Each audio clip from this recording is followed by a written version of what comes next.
YouTube, I've been waiting a long time and been doing a lot of work to show you this next video.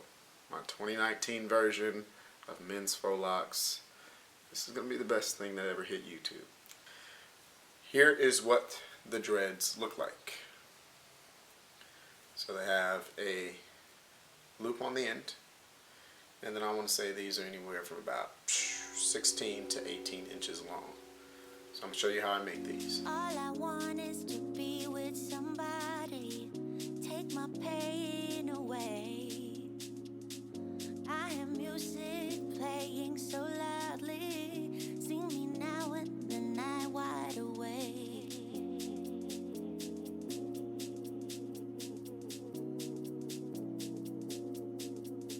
So each strand of these that comes in the package makes 2 dreads for me. So out of each pack, I want to say I can make about 50 dreads. Pretty good. So here's how I have to do it. I have to separate this into 2. All we need is to feel. We don't have to make any decision. It is part of the deal. You like it?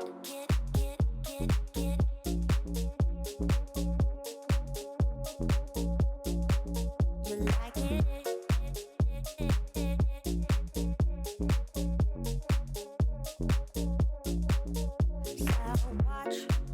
I'm going to use this point up at the top to make the loop. What you do is you get this all even like this because you're going to use your crochet hook. And you want to make sure these ends are even right here, ish, even-ish. So, very important. Take this loop, you're going to put it inside, and then the loop you want to create looks like this. Do it like so. I put the loop in and I put both legs inside of the loop. Both legs inside of the loop. Not one, but both. That's so you can take it off. Yeah. So it just looks like that. What I do is at the lowest point right here, you want to do something called rolling and matting. So I don't know if you'll be able to see this. Okay, I hold it at the top, and you're going to take this hook and you're going to go like in the middle of your shaft. So go in the middle of the shaft, and then you're like rolling it. I'm rolling it like clockwise towards me, and then I'm like pushing this sucker in and out. Let it match together. And you'll feel it. You'll feel the fibers matting together and turn it into like a little sphere. And so you gotta work it like this for a while.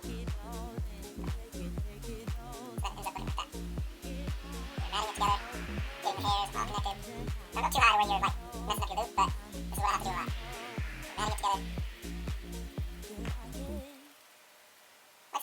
And it ends up looking like that.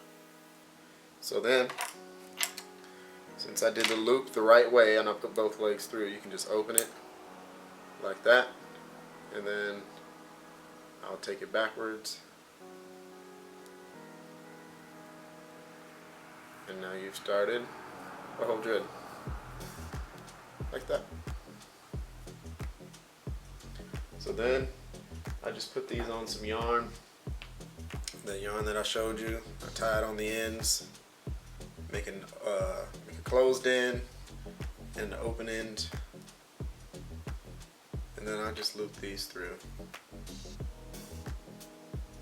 like so.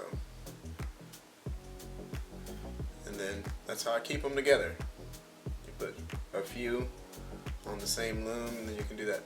Just tie them down and save them. So my workflow, what I do is I start them first, and then I put them on yarn, mat it up, and then I go in and finish them after I put them on yarn and get them all together like this.